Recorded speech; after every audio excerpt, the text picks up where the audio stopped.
Ya, assalamualaikum warahmatullahi wabarakatuh. Salam sejahtera bagi kita semua. Salam, Om Swastiastu, Namo Buddhaya, salam kebajikan. Pada kesempatan kali ini, saya Firman Haki Budiman akan membahas mengenai mentoring jawaban ujian akhir semester genap ya, soal tahun 2019-2020 mata kuliah pendidikan ilmu ekonomi mikro. Nah, pada soal ini terdiri dari 4 soal. Nah, untuk pembahasan kali ini kita akan membahas soal nomor 4 saja. Di mana soal nomor 4 ini membahas mengenai pasar oligopoli ya, atau perusahaan oligopoli. Di mana bahwa perusahaan oligopoli ya ini merupakan pasar yang hanya terdiri dari beberapa produsen saja. Nah, beberapa produsen saja. Bagaimana jika dua ya? Nah, jawabannya jika hanya dua itu perusahaan, maka perusahaan itu disebut sebagai duopoli. Ya. Jadi kalau dua perusahaan disebut duopoli, dan jika terdiri dari beberapa perusahaan maka disebut sebagai pasar oligopoli. Nah, di soal itu terdapat tabel di mana tabelnya terdiri dari harga barang atau P dan jumlah barang yang diminta atau QD ya, quantity demand. Nah, pertanyaannya poin A.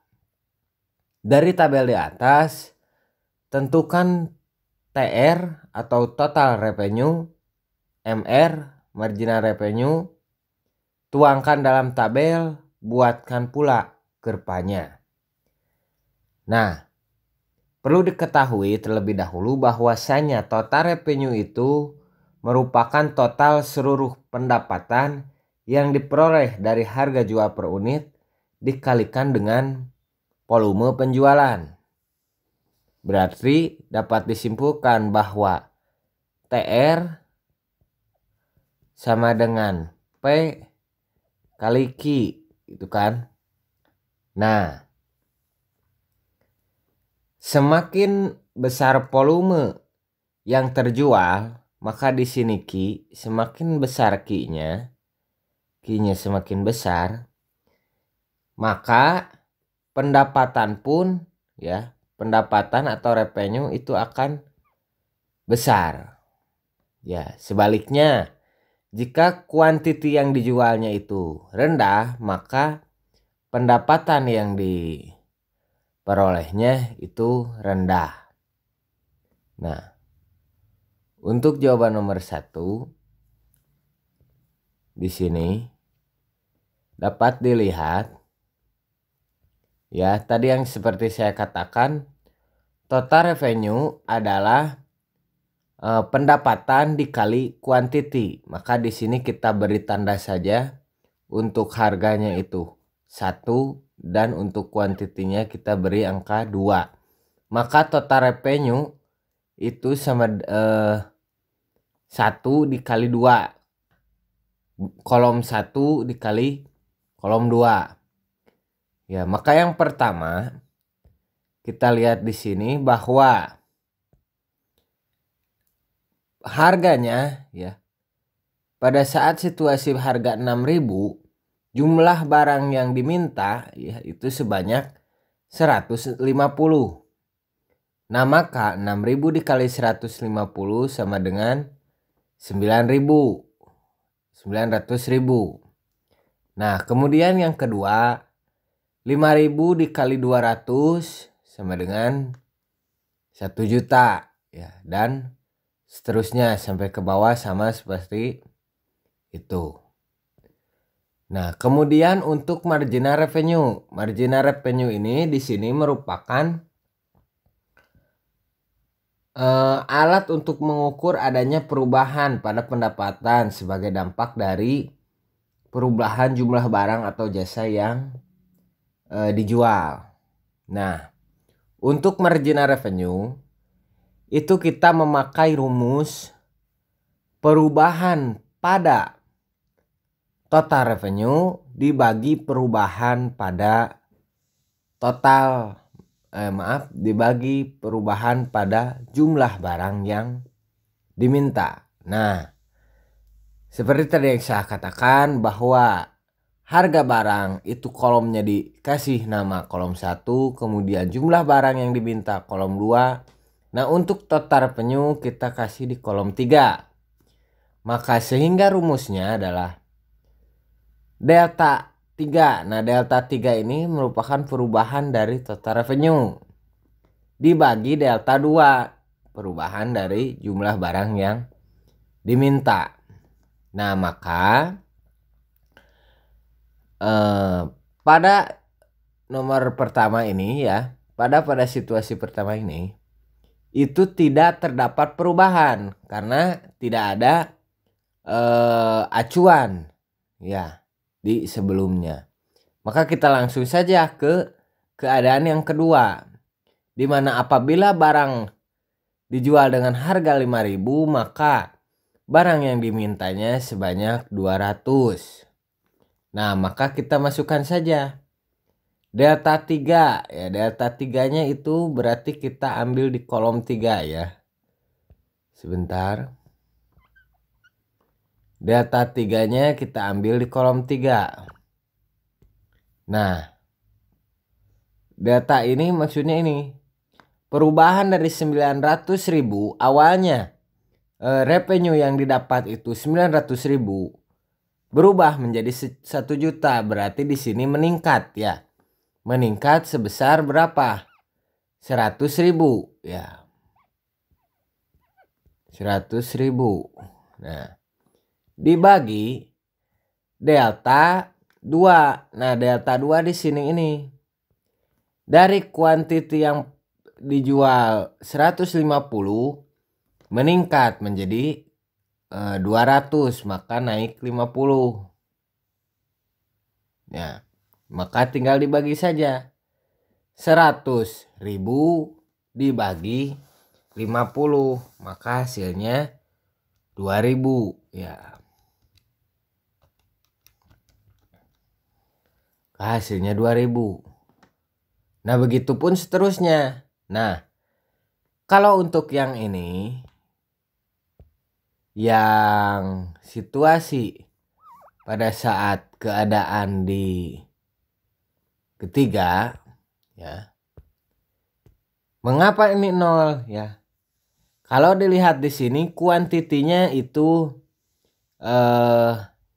berubah ya, dari tadinya 200 meningkat sebanyak 50 menjadi 250. Nah, kemudian untuk total revenue-nya ini jika diselisihkan ya, tidak ada peningkatan, maka 0. Ini minus kan, 0, tidak ada peningkatan. Ya, sehingga kalau kita substitusikan ke rumus ya, itu delta kolom 3 ya, berangkat 0. 0 dibagi delta kuantitas ya, atau delta kolom 2 itu 50, maka 50 bagi 0 itu tidak bisa ya. 0 dibagi 50 itu hasilnya 0. Nah, kemudian untuk keadaan pada nomor 4, 5, dan 6 itu mengapa hasilnya negatif ya. Kita cari. Nah, di sini dilihat bahwa kuantitinya yang dijual pada saat harga 3.000 atau situasi nomor 4 ini ya, poin 4. Kita lihat di sini bahwa dari awalnya barang tersebut 250 unit, maka meningkat menjadi 300. Nah, berapa meningkatnya? 50 kan. Nah, sedangkan untuk pendapatan yang diperolehnya itu menurun. Nah, minus kan. Dari 1 juta menjadi 900.000, maka minus 100 ya, 100.000. Nah, maka jika disubstitusikan pada rumus marginal revenue ya, di mana delta total revenue dibagi delta kuantitas ya, maka hasilnya minus ya. Delta total revenue di sini kolom 3-nya, delta total revenue pada nomor 4 ini minus 100.000. Maka minus 100.000 dibagi berapa? Dibagi 50. Ya, maka hasilnya pun negatif kan? Menjadi negatif 2000. Ya, negatif dibagi positif, hasilnya negatif. Begitupun seterusnya sampai ke situasi poin 6. Nah, kemudian tadi kita telah membahas total revenue dan marginal revenue. Selanjutnya kita diminta untuk membuat kurva dari kedua situasi pada total revenue atau TR dan marginal revenue atau MR. Nah, untuk kurva total revenue dan marginal revenue ya, itu di sini dapat dilihat bahwa apabila ya di sini kita buat dulu harga ya, price-nya ya, masukkan buat kurva ya, price dan key atau jumlah barang yang diminta. Nah, pada saat yang posisi yang pertama itu pada saat harga 6.000, jumlah barang yang dimintanya itu sebanyak 150. Pada saat harga barang 6.000, jumlah barang yang dimintanya itu 150.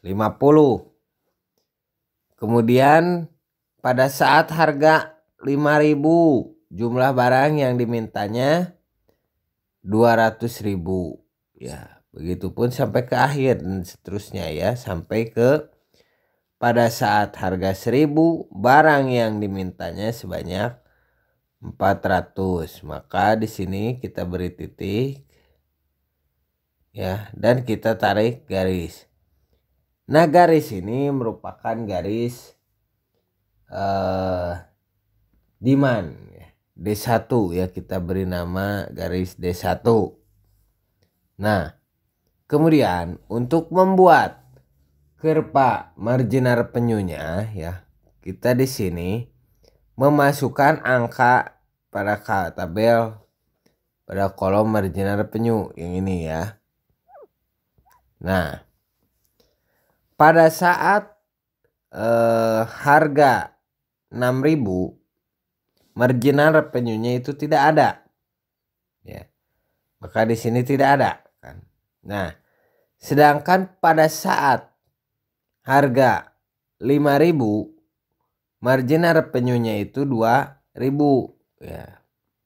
Di sini pada saat harga 5.000, pada saat harga 5.000, marginal revenue-nya itu 2.000. Selanjutnya pada saat harga 4.000, marginal revenue-nya 0 ya, marginal revenue-nya 0. Maka kita simpan saja di sini karena ini garis 0 ya. Nah, lalu untuk pada saat marginalnya 3.000 ya, 3.000, kuantitinya menjadi 300.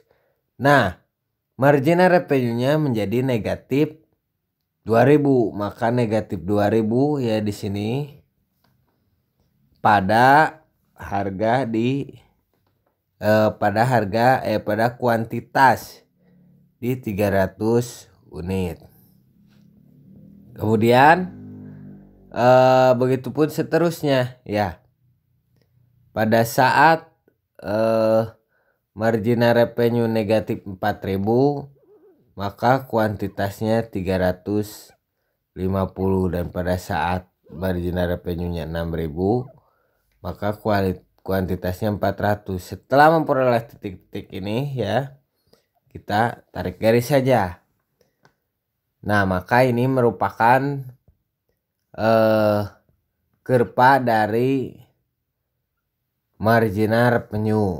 Nah, sedangkan kemudian selanjutnya untuk kurva total revenue ya, tadi kita telah membahas kurva marginal revenue.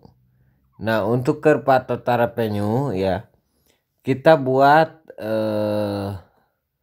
grafik ya atau garis seperti ini. Ini terdiri dari total revenue dan jumlah barang atau kuantitas. Nah, pada keadaan pertama, pada saat harga 6.000 ya di sini, karena kita angka yang akan dimasukkannya angka dari total revenue, maka kita rubah asumsinya, kita pada saat pendapatan total kita itu 900.000 ya, 900.000.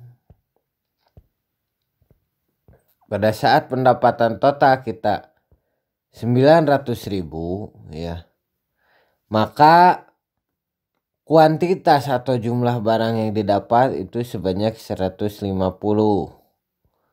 Nah, kemudian pada saat pendapatan kita 1 juta, kuantitas barangnya itu 200 ya.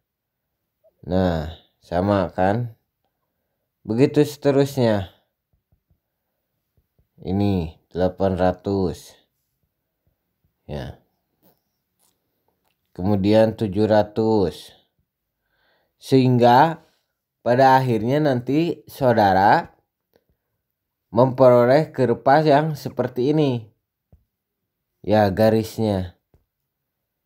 Nah, melandai ya. Ini merupakan kurva dari total revenue ya. Kemudian pertanyaan yang terakhir itu, bila perusahaan lain menetapkan harga produksinya sebesar 5.000, apakah perusahaan mencapai keuntungan maksimum? Ya, kita lihat di tabel di sini. Ya. Nah, bila perusahaan lain menetap harga produksinya sebesar 5.000, maka apakah perusahaan mencapai keuntungan maksimum atau dapat diperoleh profit maksimum? Nah,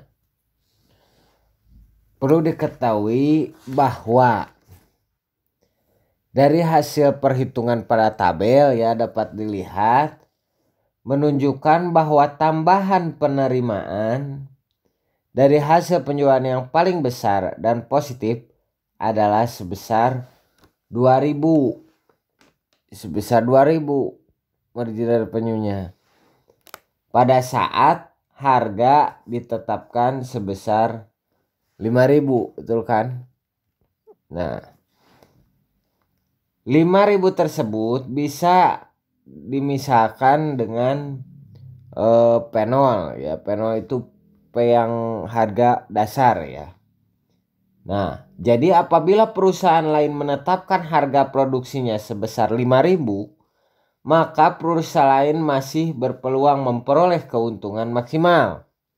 Disebabkan dengan harga yang sama perusahaan tidak kehilangan para konsumennya.